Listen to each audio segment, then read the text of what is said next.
3 years ago this week, the Rams were celebrating a Super Bowl championship. Matthew Stafford throwing to Cooper Kupp, Super Bowl MVP, but he says he's going to be traded.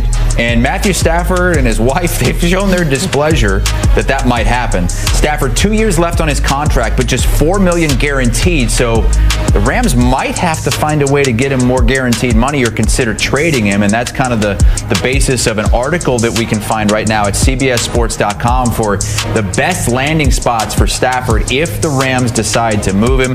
The Steelers at the top, followed by the Giants. You have the Raiders, the Vikings as well, and the Titans, who have the top pick in the draft. Or you see the footnote at the bottom, remain with the Rams. A trade that's more likely to happen involves one of the best defensive players in the league. That's Myles Garrett requesting out of Cleveland before he turns 30 next season.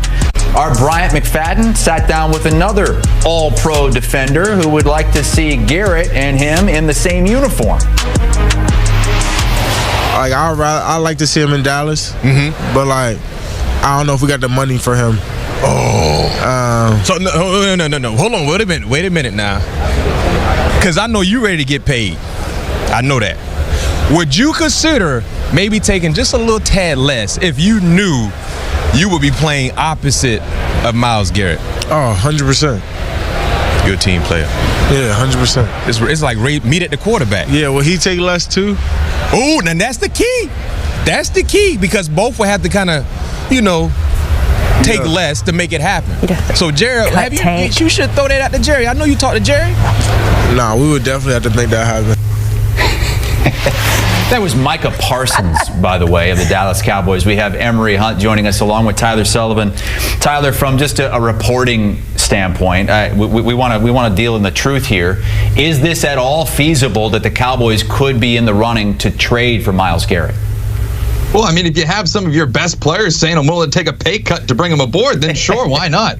I mean, that would be absolutely unbelievable, right? We did just see a Super Bowl where you have Patrick Mahomes, arguably the best quarterback in the NFL, getting engulfed by an unbelievable front in the Philadelphia Eagles. So if you're the Dallas Cowboys, you're looking at that team in your division saying, that's how we can win a Super Bowl? You put Micah Parsons and Myles Garrett together? Woo!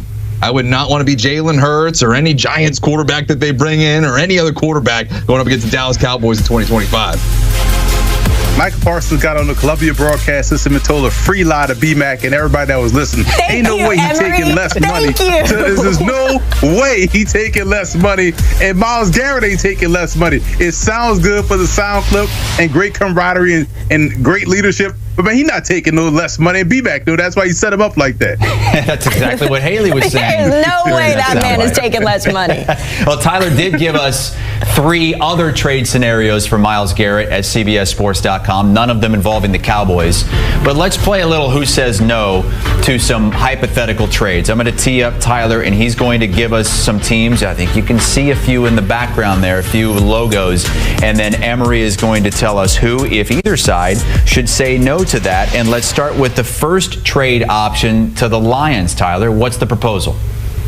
Yeah, it's the first rounder this season and the first rounder next season. And that's kind of been the baseline that we've been led to believe is going to be the price tag for Myles Garrett. There's been 2 first-round picks. It's kind of been the talk. Maybe it's a little bit more. Maybe it's a little bit less. We'll kind of go through a few different scenarios where it's not necessarily just 2 first-round picks. But if you're the Detroit Lions, you've been pretty meticulous and conservative with your draft picks over the last few years, and you've done it well, bring in a ton of talent. But now is the time. You were the number 1 seed in the NFC this year. You were 1 and done in the postseason. Now is the time that you have all of these draft picks collected and all of these stars on your roster. Now is the time to push the chips into the middle and bring in a guy like Myles Garrett too. We were just talking about Micah Parsons and Myles Garrett. What about Aiden Hutchinson and Myles Garrett? That to me would be really just an unbelievable pairing. But again, 2 first-round picks, this one and then 1 in 2026. Who says no to that, Emery? I actually think the Lions could agree to this one. It all depends on whether or not they offer this up first, because you want to kind of negotiate, but 2 first-round picks. And the reason why I say the Lions or the Browns would agree to this one is because if you're in Detroit, you trust that you can make these picks on the back end of the draft like the Rams did, which is why they were freely giving up these first-round picks for known commodities. So because Brad Holmes has done a fantastic job in rounds 2 through 7, even in the undrafted rookie free agent market, I can trust them to be without first-round picks. So I actually agree with this trade.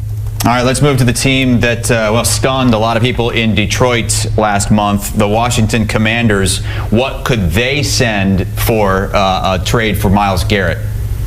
Yeah, a little bit similar. Again, it involves 2 first-round picks, the 2025 first-round pick, which is 29 overall. You look at the first-round pick in 2026, but let's just say there turns into a bidding war. You got to throw in a little bit more. If the Cleveland Browns want a little bit more along their defensive line to help replace Myles Garrett, you throw in Daron Payne to kind of sweeten the pot there for the Cleveland Browns. And if you're the Washington Commanders, as you just were referencing, they surprised a lot of people. And it's surprising to say that they're in a Super Bowl window, but it's hard to say they're not when they were just in the NFC Championship, making a bid to go to a Super Bowl. When you have a player like Jaden Daniels, and as special as he was during his rookie season, you feel like you're going to be in it for the foreseeable future.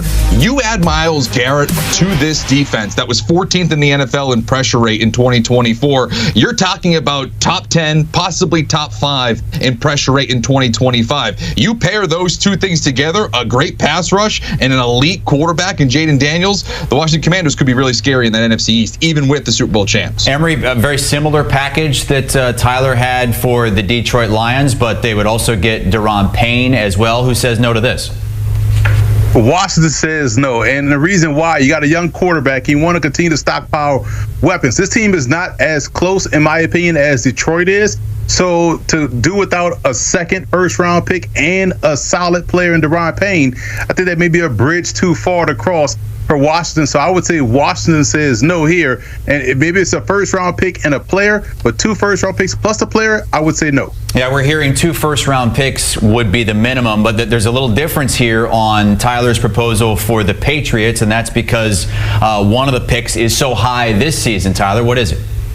Yeah, exactly. They're shipping away that number 4 overall pick to help acquire Myles Garrett. You're obviously throwing in a 2026 second-round pick, so there's multiple picks going out the door, but we're kind of coming down a little bit from that 2 first-rounder threshold because we're talking about a top 5 selection, number 4 overall this year. So if you're Cleveland, you're looking at this and saying, we might have an opportunity to kind of pull off what the Houston Texans did a few years ago, possibly bringing in a quarterback and a pass rusher like C.J. Stroud, Will Anderson. If somehow they can bring in Cam Ward and Abdul Carter, that could be really attractive for them as they hit this reset in their organization. If you're the New England Patriots, you might not feel like you're that far away. You have the most amount of cap space in the NFL this season. You've already acquired your franchise quarterback in Drake May. You add a piece like Myles Garrett to a defense that has Christian Gonzalez in the secondary, you're starting to cook a little bit with Mike Vrabel as the head coach. Only 1 first-round pick, Emery, but it's the number 4 overall pick this year. Who says no to this?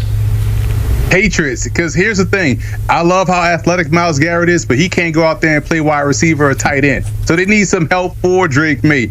And if you're Cleveland, if New England says yes to this, man, you run and call the league and send this one in because he's right. You can nail 2 top 5 picks within this draft class and get your team going in the right direction. But New England giving up the 4th overall pick with a chance to take Travis Hunter might be a little bit too much for me. Jonathan Jones saying that we shouldn't expect anything to happen here until free agency starts, maybe even the start of the NFL draft as well, as Myles Garrett looks to get shipped out of Cleveland. You can find Tyler's article at CBSSports.com. Our thanks to Tyler.